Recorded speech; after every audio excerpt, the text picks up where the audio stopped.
Hello, and thank you for joining me today. I'm your host, Gal Swisa Cohen. This podcast is a production of the Holocaust Memorial and Tolerance Center of Nassau County. And on today's episode of The Israeli Bond on hmTv, I have a very special guest that I am honored that is here with me today, Orly Regev. Orly, she's an accountant CPA and a mom of three. And actually, the reason that I brought you here today is because your two boys are serving in the Israeli army. And in fact, they also serve all through this, I would say, complex, troubling time of since October 7 and all through the Iron Swords War. So first of all, thank you for coming here today and welcome to the podcast. Thank you for having me. I'm very honored. And I want to start from, we talked a little bit before, and I also listened to another podcast that you did in the past, and you said that both of your boys, you're a mom of three, we'll just mention that, right? You have an older daughter named Eden, and two boys. My boys are twins. All three kids were born in the United States. Me and my husband are Israelis who came to the United States almost 30 years ago. And we raised our kids in the United States, in New York, raising them as Israelis, Americans, the combination. Yeah, but they're completely Americans. And you know, like they're Americans, they have an American citizenship, right? Of course, yes. Born and raised. And you know, we're recording this, it's the end of February 2026, and this is like usually the times that all like the seniors get their they're accepting the college, you know, they're accepting to college. And I know that both of your twins got accepted to a very good colleges, right? Yes. They had the thought of going to Israel and join the IDF. And we told them that they have to apply to colleges to be on the safe side because you never know what can happen.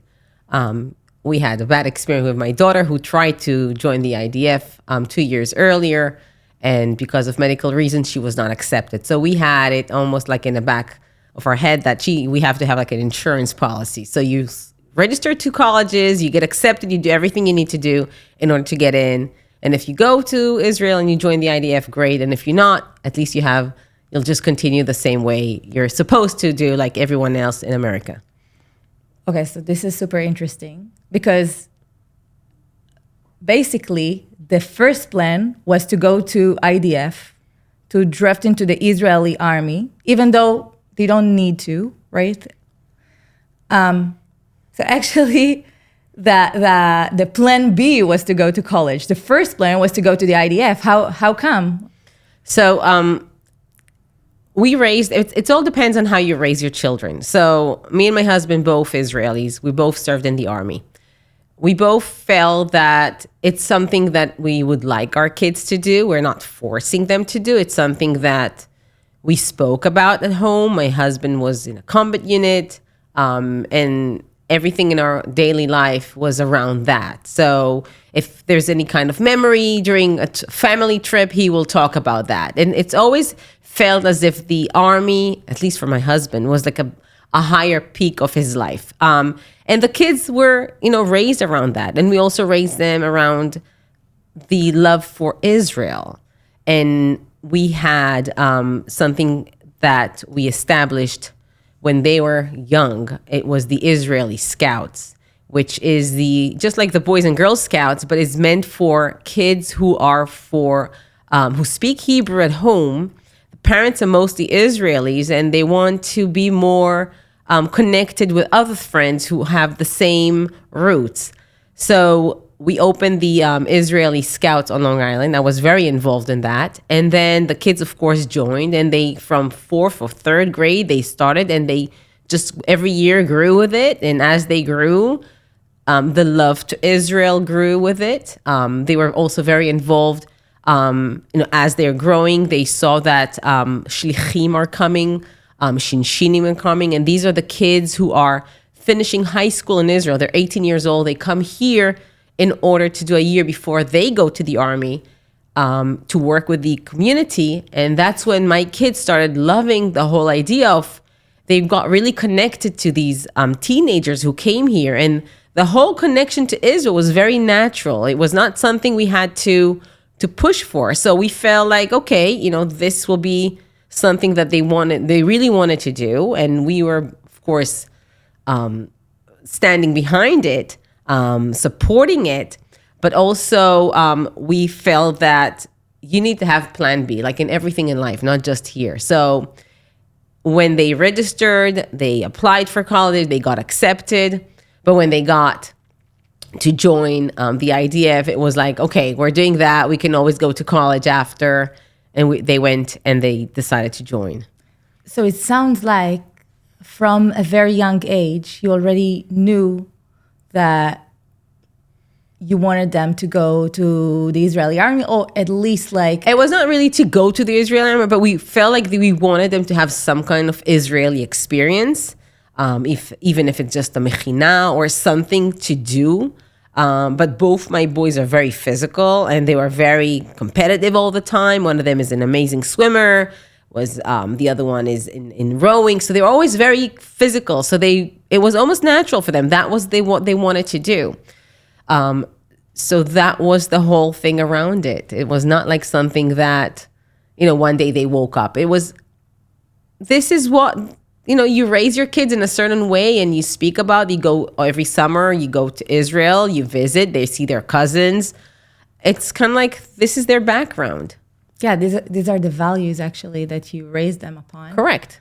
I wonder, I wonder why you had, so you said it would be either mechina, which is like a gap year before college, or actually going to the army, but you wanted them to go to Israel. Do you know why? I think we felt, and I still feel, that kids who finish high school here and they immediately go into college, they have no clue who they are, what they want to do, and they just roll with everyone into this. It's almost like a production machine, a factory. They all finish high school, they go to college, they have no idea what they're doing. They're doing 4 years, and after the 4 years, they're like, okay, so now what do I do? Okay, let me do a master's, because whatever I studied, communication, whatever, it's not something I can work with. So we felt that do something, give something back, do something, learn something about yourself before you go and you start concentrating on yourself. Yeah. That was the thought. And that's how we raised them. So it was not like something that when they reach, 11th grade, we're like, okay, maybe you should, consider. This was always the talk in the house. This was the idea of us, Israeli, living in the United States. We are Americans, but we also are Israelis. It's kind of like, you can't take it out of me. It's who I am, and that's who my friends are, even though I'm friends with Americans and Israelis, but it's like you always have that. It's your cushion. This is who you are. I totally get that. And I think it's also a very Israeli mindset that you need to contribute a little bit of yourself before starting, this like mouse race of life. You contribute that way. You both give to society, but also learn about yourself, what your missions, what your goals, and then like you're more prepared to life. I share the same view as you, but still you're here. I guess you have, as you mentioned, American friends also. I must say that we are very fortunate here in Long Island that all the Jewish community, either they're Israelis or Jewish that are non-Israelis, are very supportive of Israel. Yes, loves Israel and try to teach their kids to also the love of Israel. But still, I don't see it. I don't see a lot of it from American families necessarily. Have you seen more American families who are not necessarily Israelis that also share the same, also gave their kids the opportunity to go to the army? I do. It's not something you see a lot, but you do see the share valued. For example, my neighbor, who's very Jewish, very supportive, her son really wanted to go to after the high school and join the army. They were very against it. And I could understand why. It was not something he would have gone. If they would have said yes, their son would have gone. But then also I know other parents who not necessarily raised their kids, too much in the Jewish religion, but somehow the kid one day came and said, I want to go and join the IDF. And they're an American family who had no history with anything with Israel. They're just Jewish. And when the kid came and did that, they supported them. So it's not like something, definitely you see that more when the parents are Israelis. But you see that also a lot of lone soldiers in Israel are just kids who came from non-Israeli parents. So you have that all over the world, not just in New York or Long Island. I agree, but I wonder like how it looked like from your point of view as like a mom for teenagers in the same age of your kids. And I wondered, so they decided to go to the army, they get accepted to the army, so there's no plan B, we're going with plan A, they're going to the army. How do you feel? How do I feel today? No. 3 years after what we went through, how do I feel back then? We'll go to this, like how do you feel today? But let's start with how do you feel when they get accepted to the army? You know that now plan A, you're running with plan A, which means that they are going to Israel and draft to the Israeli army. Correct. I mean, when you say they're accepted to the army, I mean, anyone who applies and goes to the army is accepted, but they were accepted to elite units, to go into elite units. So that was their dream. If they're going in, they want to go to the highest units and they want to serve in the highest elite units. And they got into these units and that's what they wanted to do. So we were very proud. Very, very proud. It almost like we felt like, wow, our kids got into this specific, this special unit. It felt like almost when a parent feels like, oh, he got into Harvard. That's how it felt. And in a way, it's kind of like stupid. It is. But, and it reminds me something that when the kids were young, okay, the kids were maybe in first, second grade. And here on Long Island, it's very popular that the kids go to sleepaway camp, okay? And I remember talking to one of my friends, a mother in school, and her son, who was second grade or first grade, she sent him to a 2-month sleepaway camp. And I remember talking to her and saying, how do you do that? How do you send your, he's maybe 7 years old, to a sleepaway for 2 months? How do you do that? And she gave me an answer that I remember it till today, of course, but it's so true. She goes, we send our kids to sleepaway camp, and you don't understand. I don't understand how you send your kids to the military when they're 18 years old. And when she said that, I was like, phew, she's right. It's what you're raised on, So you're raised on, you went to sleepaway camp, you had a great experience, you'll do the same thing with your kids. I was raised, you contribute to your country, you give back, you go to the army. That's how I raise my kids. So the way you raise your kids, that's what you get. I agree. There's no surprises. I agree. So you said you felt proud. Have you felt a little bit of fear also? No, I did not have fear. I did not have fear.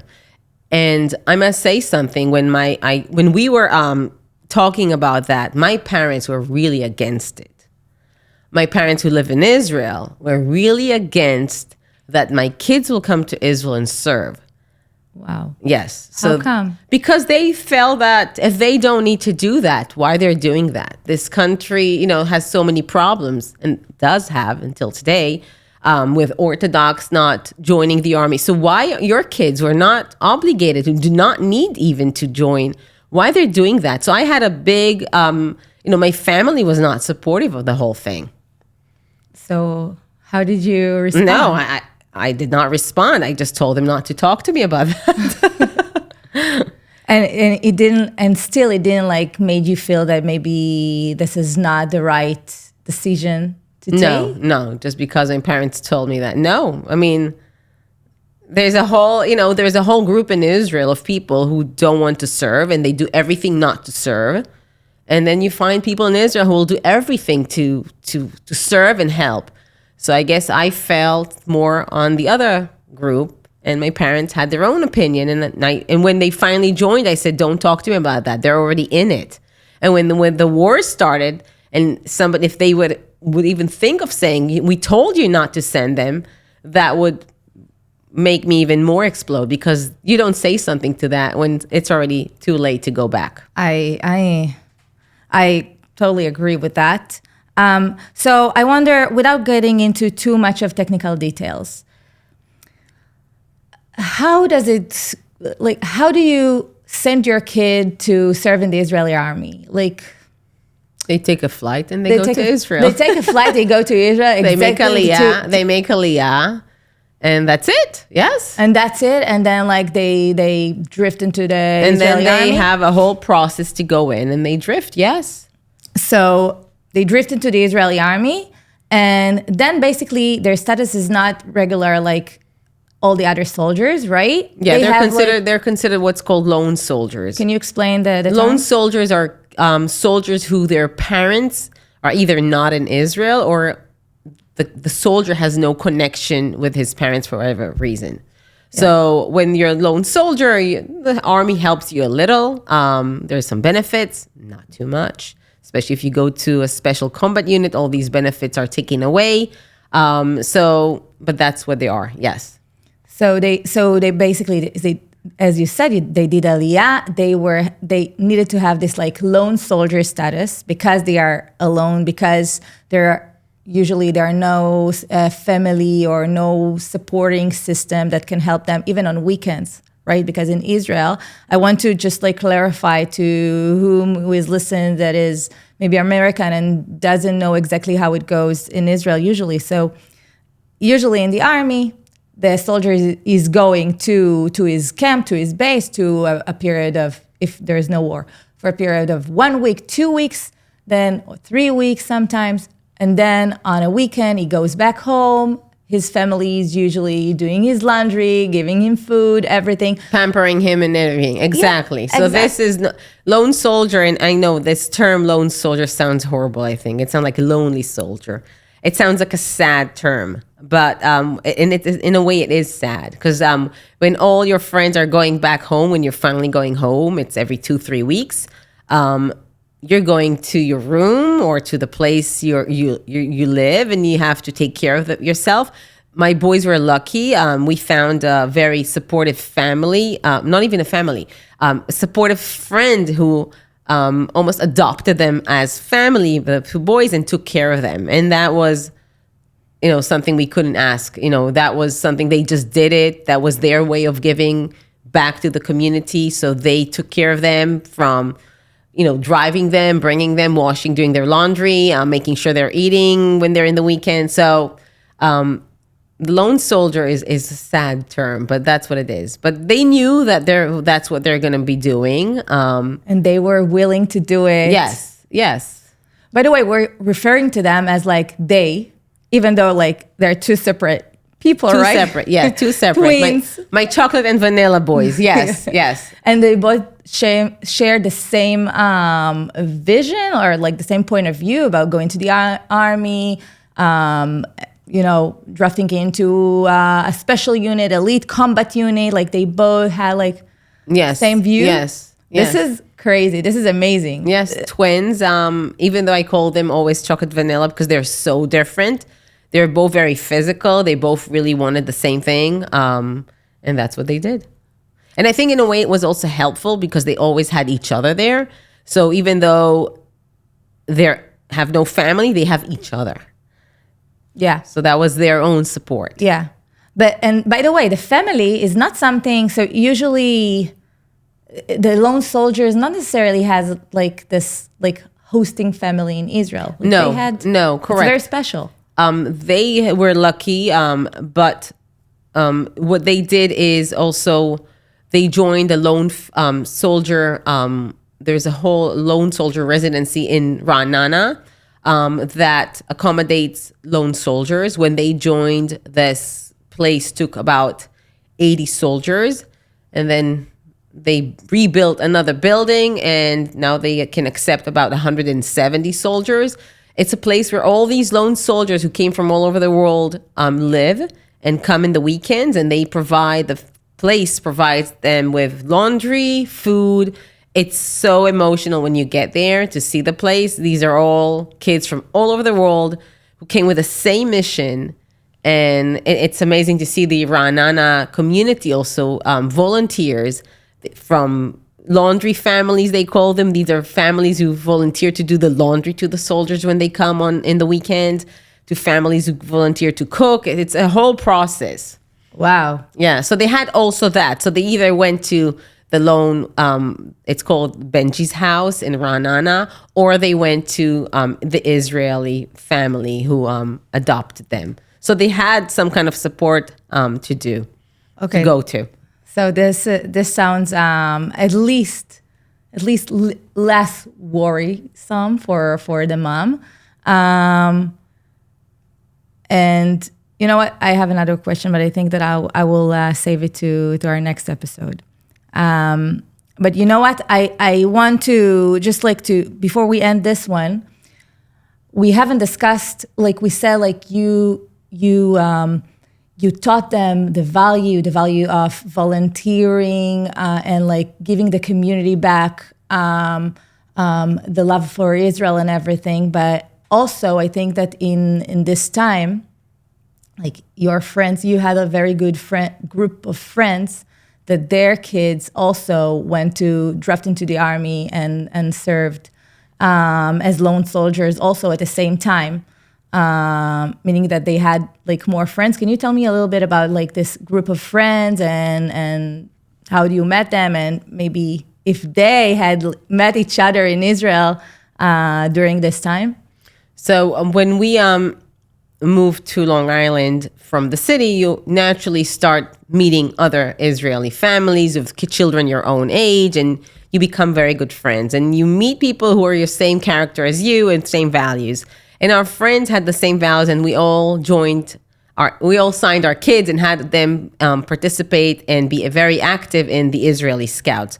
So the kids grew up, and everyone came with from their own family's values, but we all shared the same values. And almost every family, when their kid arrived to the age, our friends at least, at the age of 11th grade, they started talking about joining the army. We had some friends, Israeli friends, who were really against that. Like they were really imposing that they did not want their kids to do that. But even though they were against it, their kids still did it. Wow. So it was almost like, I want to do that.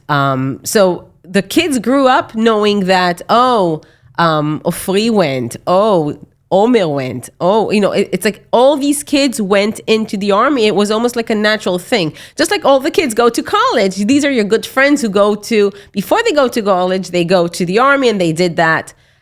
And that's how they grew up. So all our friends were in the same boat. We get our kids to 12th grade, and they all decide at 12th grade to leave the United States and to go to Israel. And that's how the kids grew up, seeing all their older siblings doing that, and then when it came to their time to do it, that's what they did. I'm so glad that you had this group of very close friends, and that was fascinating. But we're gonna do another episode, and in the next episode, we're gonna tap into like the heavy stuff, because at the end of the day, you did send your kids. Or not send your kids. Your kids decided to draft into the Israeli army. Well, it was like just normal days.